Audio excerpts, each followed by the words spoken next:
We're talking about this dynamic police training shit that Jay's doing. He had an interview with a Republican congressman from Arizona, Mr. Andy Biggs, on his podcast called "What's the Biggs Idea?" I see what you did there, buddy boy. Jonathan Pantoja said maybe it's remorse or conviction for a life of what they were made to believe, a life full of wrong. Yeah, man. I mean, everybody chases their demons the way that they can. Everybody looks for their redemption the way they can. You might have a kid that want to grow up and be a cop, and you were a criminal, and that's what that kid wants to do. This guy feels like he could get his redemption, and he feel like he's doing something positive by trying to stop something that he knows. He's seen how ugly this game is. He's seen how many people it boils and ties to trees. So if he wants to stop it, that's his business to, go over there and do what he's doing.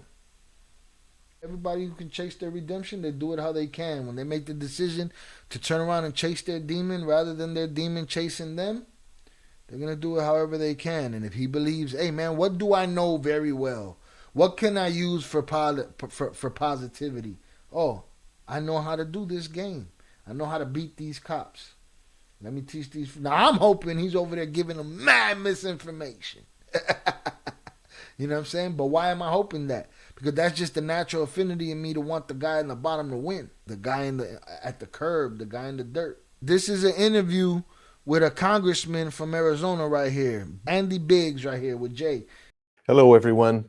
Welcome to another edition of my semi-regular podcast called What's the Biggs Idea? I'm Andy Biggs, Congressman from Arizona's 5th Congressional District, and I am honored to have with me a special guest. I met this morning, had the pleasure to hear him speak, got to talk to him a little bit about his life, and I'm just honored to have him with me. And you can't see him because his image is blurred, and I'll explain why in just a moment. But my guest is Margarito Flores, who currently works for Dynamic Police Training. Yes, sir. And teaches law enforcement how to better catch people who illegally transport drugs and money. And I'm going to call you Jay. Yes, sir. Yeah, and Fine. I appreciate that. And the reason that his face is blurred out is because Jay, and you'll hear more about this, but he worked in the Sinaloa Mexican drug cartel. He knew Joaquin El Chapo Guzman, and actually testified against El Chapo, and spent some time in prison because you're drug trafficking itself, drug distribution, I should say. And I want to just get to where we were going this morning a little bit. So how did you get into this? And tell us a little bit about the relationship and how the cartel works. Well, first of all, thank you so much for having me. It's a privilege for me to be here, for me to come from where I came from and have the opportunity to be sitting here with you. I'm honored, and thank you so much for inviting me to be on. So I'll get a little bit into my background. I was born in Chicago, Illinois. I have a twin brother named Pedro. Me and my brother were born into a family of drug trafficking. Bro, could they have used any bigger pixels? Shit, damn, bro. They turned dude into a roadblock. My father was in prison when I was born and didn't come out till I was 7 years old. And when he came home, he basically started to teach us the drug trade at the age of 7. So my life in drug trafficking began, between the 7 and 8 years old. I trafficked my first load across the border at that age. And over the years, it was education into the drug world, where I learned every parts of what was drug trafficking, from the cultivation, harvesting, to the importation, the smuggling, every aspect of it. From the age of 7 to the age of 13, it was more of a Mexican based education, where we would transport marijuana in hidden compartments across the border into Chicago. And this is with your father? It's with my father, yes. Okay. So we were basically used as helpers, or cover loads as well. Like, we would help with the cover loads. At that time, twins were not that common, and so we were a big deal. So that kind of helped, and we were transporting drugs north to Chicago. So Chucky said, damn, they about to tighten up AZ borders. Damn, Jay. And we were transporting drugs north to Chicago. So this happened to the age of 13, where my father actually got indicted and fled the country to Mexico. Okay. Us being American and born and raised in Chicago, we didn't want to go live with him, and he gave us the option to stay with my older brother, who by then, was a drug kingpin himself in Chicago. He was a cocaine distributor, and from the age of 13 to 17, we basically learned the cocaine business. We would help our older brother in doing everything that involved distribution and helping with cutting up the drugs, counting money, and basically learned that business from the age of 13 to 17.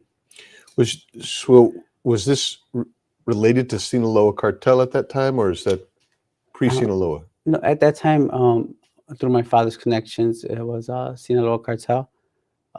It was mostly based to the Sinaloa Cartel, Juarez Cartel mixture. And towards the end of my brother's drug trafficking, it was strictly Sinaloa. I see. And my older brother was indicted right when I was turning 17 for drug conspiracy and sent to prison. And he was our financial provider, which left that vacuum, left a void. And it was our turn to kind of step up and pick up where he left off. How many siblings did you have in the family at that time? I in total, there are 7 of us. There are 7 of us. As I explained, my life has been affected by every means when it comes to drug trafficking. I had an older brother who died of a heroin overdose when I was 14. And my older brother was a drug trafficker who went to prison, and we basically picked up where he left off. Not long after he was arrested, one of his drug suppliers from the Sinaloa Cartel sent for us and asked us if we would help him distribute some of his drugs. And our first deal was for 30 kilos of cocaine. That's not his language. That make his brows go up right there. Like, damn, 30? That's what Andy Biggs wants to say. Damn, 30? One day? First deal? That's what he wants to say. But he can't say that shit. He's like, I wish I'd have known you in the early 2000s. It was worth over $500,000. And we sold those 30 kilos in the same day. And the next day we received 50 kilos. And we sold those 50 kilos that same day. And it took us longer to count the money than to actually sell the drugs. And basically we never looked back. By the time we were 18, we were selling anywhere from 300 to 400 kilos of cocaine a month. This is without us ever stepping foot into Mexico. This is Chicago-based. Chicago-based. And all supplied by Sinaloa, or? Yes, at that time. You see, he wants to keep going to that because Jay's showing him we're not Mexico's monster. We're America's monster. Right? He keeps telling them that. This is all before we got to Mexico. And what does Lil Biggs buddy Zombie Face do over here? He keeps saying, but that was like from Sinaloa, right? It came from Sinaloa, right? It came from, because they don't want him to be America's monster. They want them to be Mexico's monster, right? They don't want no part of it. Every time he makes it clear, Chicago, but it was Sinaloa, right? Right? Come on, man. See through your shit. Supplied by Sinaloa. As our operation grew, between 99 to 2001, we were supplied by the Gulf Cartel as well. See? By 2001, we were distributing anywhere from 1,500 to 2,000 kilos a month. And the supply basically came from the Gulf Cartel and the Sinaloa Cartel collectively.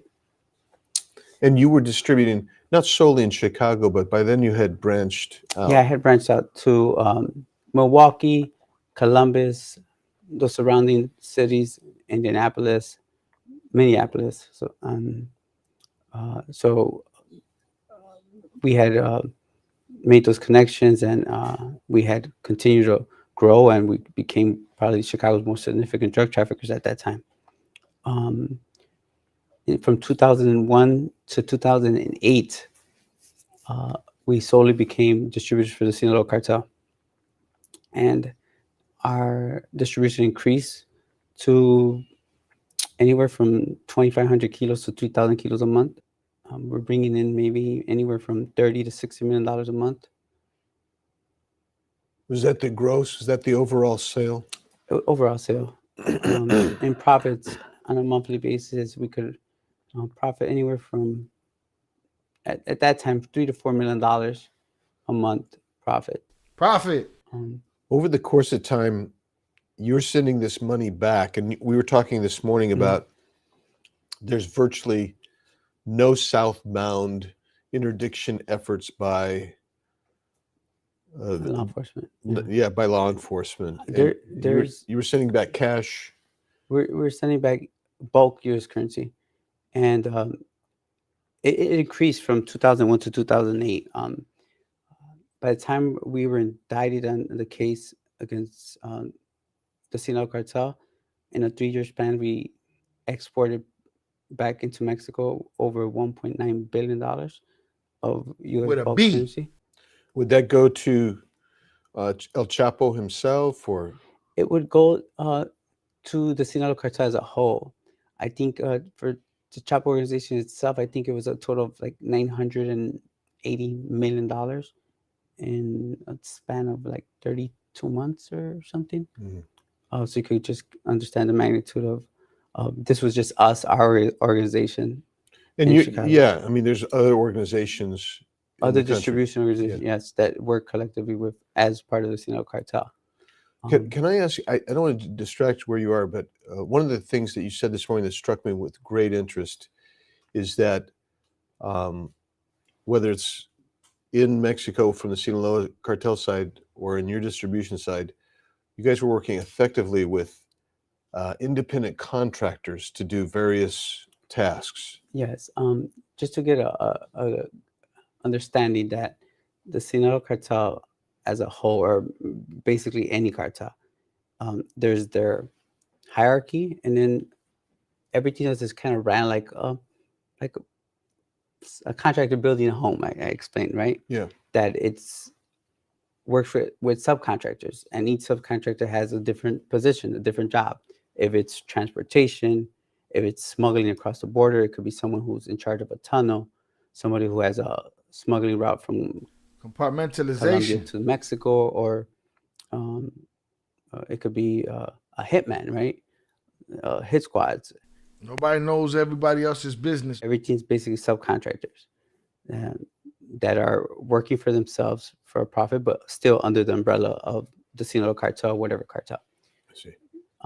And that being said, we're speaking about the money that actually goes. I mean, basically goes undisturbed. In total, when it comes to drugs, I think if we were to sell on average for every kilo of illegal narcotics of any drug, we would have to smuggle back of U.S. currency maybe a kilo to a kilo and a half of currency in weight. And this is, 5s, 10s, and 20s.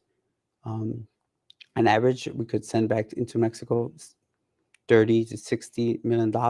There's times we could send back a semi-truck with $80 million of bulk U.S. currency. You send back a whole semi-truck? Yes, back into Mexico. Did you organize the route to send back, or did one of the subcontractors? You got to understand something. These the U.S. doesn't really as strenuously check on transportation that's going into Mexico, because technically we don't care what happens over there. We care about what happens on this side, and we care if their product comes on this side. We don't care what's going back. Meanwhile, America's sending semi-trucks loaded with cash, bulk cash, to Mexico. And Jay's letting the cat out the bag to them all and letting them know y'all ain't even paying attention to what's going south. Full on Abagnale, boy. That boy a badge. Well, it worked. For my organization, it worked both ways. Either it was done by our organization, and I would get the routes, or it was done by the cartel as a whole, and they would actually just subcontract it out and send a semi truck where we would fill the semi truck up with bulk US currency, sometimes with no cover load, and Without a cover load. just thrown in the back of a semi. Wow. And head south across the border untouched. And I think that, for my knowledge and my expertise, is that the reason why there hasn't been much change in how drug trafficking has been combated is because we keep doing the same thing over the last 50 years. And I think that there is no checkpoints, there's no drug addiction officers actually going after southbound cars or semi trucks, commercial vehicles, and I feel like that's the fuel that gives Mexican drug cartels their strength and power. So, and I mentioned this morning. I know of at least one short-term southbound interdiction project that was operated, and they found $1 million, and it was a grandma sitting in a minivan. Oh, wow. And Abuelita's not safe, bro. Free Abuelita, man. Dang. Everybody want to go at Abuelita. She's just trying to make $1. Shit. Listen, you fix poverty, you stop lacing your pockets, and all of your boys stop lacing their pockets from the time y'all been lacing y'all pockets for hundreds of years. Right? You fix a poverty problem that will fix a lot of drug problems. Shut your ass up. Continue on with that.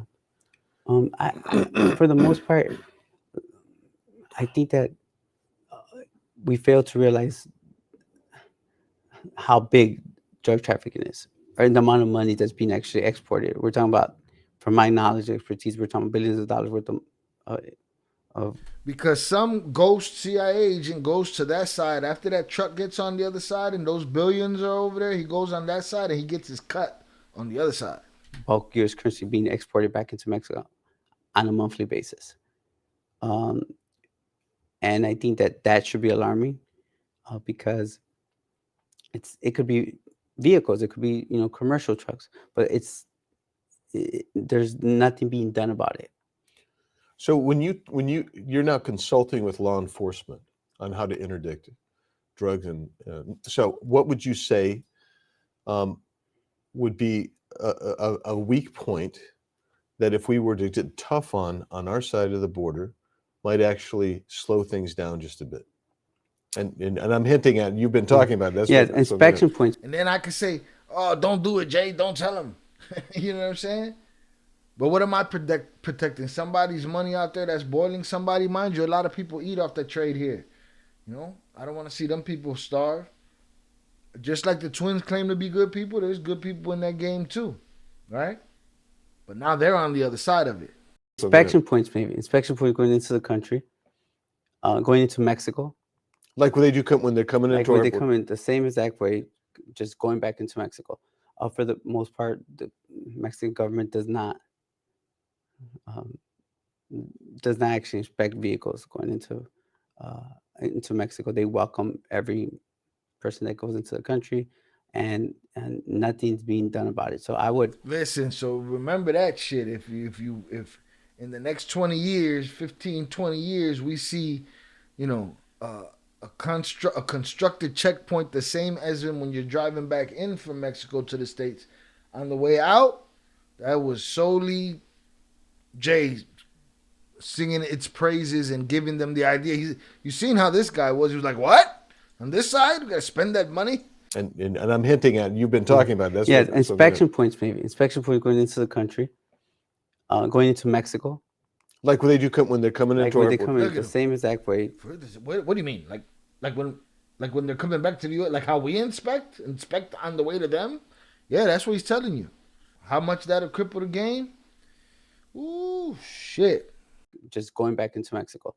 For the most part, the Mexican government um, does not actually inspect vehicles going into Mexico. They welcome every person that goes into the country, and nothing's being done about it. So I would suggest inspection points going into Mexico, especially when it comes to commercial side of the ports. And I think that would really kind of slow down the drug trade, because the money is used to buy more drugs, to pay for corruption, to buy more weapons. To that, it's what facilitates the drug trade. Mm. It's we could do a contract for instance, a 5,000 kilo load, and then we lost 500 kilos of narcotics. We still could make a profit with the drugs we had. The amount of time it takes and effort it takes to actually sell the drugs and get the money back. I feel bad, kind of like, bro, you sitting here working for these people. They don't want this war to end. They lace their pockets too. But now everybody in the hood's gonna think that, you know what I'm saying, oh, it's that fucking Flores twin. He's the top narc cop in the world, and everything was his idea, and everything, like, now they're gonna attach him to that. And it's like there's no other DEA agents in the world and shit. They're all working on the same thing. Some of them harder than others, but they're all, they're all walking against the wind, and the wind is the United States government. They don't give a shit. Come on, man. Our government's so cracked. That's a fact. It would be more devastating to us, or hurt us more, for government to seize that money after the investment has been done. I see. And when it comes to seizing drugs, although I understand that we're putting a stop and helping, the flow of drugs that could be hurting the communities, I'm not saying that we should stop that. I'm just saying that we need to add to it. Right. And I do believe that putting these resources into place would actually probably give you a profit for the money that was spent to actually put these systems into place. Yeah. Overall, because the money that's being sent is, the numbers are very, very high. It's unbelievable. Unbelievable, yeah, for sure. I've got two more areas the time's going to go by quick, so I want to make sure you hit these two other areas. You touched on one just a second ago. Carlos said they're going to name the inspection point Flores Terminal. Damn. Shit. The money being used for bribery and corruption. Mm-hmm. Tell us a little bit about that and your experience with our neighbor to the south. Well, my drug trafficking organization would not have been successful at all in Mexico without the corruption. We would pitch in basically and pay, a certain $50,000 a month, for instance, my organization, so that our drugs could flow freely from, southern Mexico up to the border. That was just my organization, what we did, but overall, the cartel as a whole would, pay large amounts of bribes to government officials, to allow the passage of drugs coming in from South America, or for help with their enemies and so on. So I think the reports we've had, other briefings I've had, indicate corruption is pretty widespread in Mexico. And so that facilitates what you guys are doing, but that's the cash coming back. I mean, another aspect you said, which isn't of my two, this is just a sub part of my two, was that the money laundering aspect, the wire transfers, is interesting. But all the players, all the subcontractors, they want cash. Absolutely. I think that there's corruption at every level in Mexico of the government, from top to bottom. As you could see, if some of the cases have been prosecuted here in the United States. But I know that the government and the U.S. could look at this money laundering scheme like we want to hear about wires and, Bitcoins and, that type of money laundering. But in reality, no one's getting paid with Bitcoin. These government officials or drug traffickers in Colombia or in Mexico, they only work one way. That's what U.S. currency. Mm-hmm. That's the only currency they take, for the most part. It's what fuels the drug trade. everyone gets a percentage, everyone gets a cut of the large sum, and it trickles down. So there's no way that you could send a wire for $1.8 billion and not raise some eyebrows or red flags pop up. So that being said, just to grasp, again, this is just my organization being one of many, maybe not as successful, but there could have been maybe 40 of half of me. And if you add those numbers up, we're talking about billions of dollars. So I want to get one more area, and then I'll let you close it out with anything you want to say. But actually, I'll probably go two more. But, yeah, that's fair. Okay. So when we start talking, we're talking about cash going south of the border, which fuels the drug cartels. What about armaments going south? Weapons. That's another aspect of it. For the most part, when we were actually transporting money, for the most part, the cartel would actually look for weapons, military-style weapons that was being bought in the U.S. and transport those military-style weapons with the currency. And you don't hear much of big caches of weapons being, seized or intersected, right, on roads. But the cartel on average will receive, crates of grenades and rocket launchers and 50 caliber weapons, military style weapons, regularly. And we've seen those used in some firefights between the Mexican federal police and cartels. Yeah, and here's what this politician is not talking about, right? They're like, man, Mexico. I hate what Chapo did to the South Side, right? It's your country sending the millions of dollars into Mexico. The billions of dollars, the trillions of dollars per year, per fucking decade, whatever. It's America sending it down there, bro. Why? Because America's a drug addict. He's not talking about that part. They when it comes to arming themselves, they don't care about the price.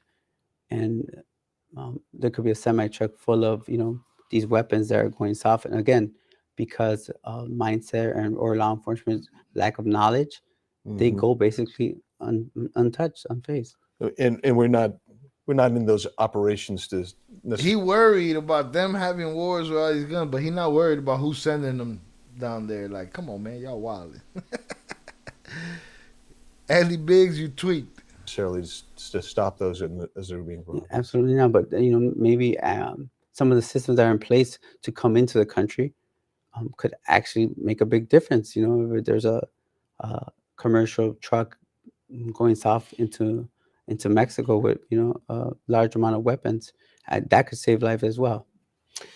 Before we close, I mean, they've kind of been waving at me, and I would like to say thanks for being with me. And I'm going to let you close out by just telling us real quickly about your business that you're doing now, helping police officers and law enforcement. Well, thank you. So today I'm actually going around the country with dynamic police training, sharing my knowledge and expertise with law enforcement across the country, just when involvement with narcotics trafficking, Mexican cartels, importation, exportation methods, and drug compartments.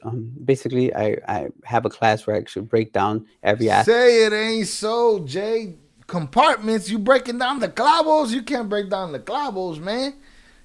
People gotta hide a strap in the whip. You hit the little button, hit the air conditioner, turn the radio on, honk the horn. Boom, compartment opens up. You good. You don't tell them about the clavos, Jay. Carlos said, how do crates of weapons and grenades go missing? Right, like, they don't. It's the U.S. Contra affair, but that's the part this guy won't talk about. He not worried, about how it's getting to the. It's crossing over, and that's what's arming them, and they're getting. This is what funds their war. It's our habit, bro. It's our habit that funds their war. It's our habit. What are you talking about? He don't want to talk about that part. Aspect of it including distribution in bigger cities. So I'm just privileged, and that was giving that the opportunity to actually share my knowledge. Well, I want to thank you for doing that. Yeah. It's important work. I'm grateful that you're doing that. Yeah.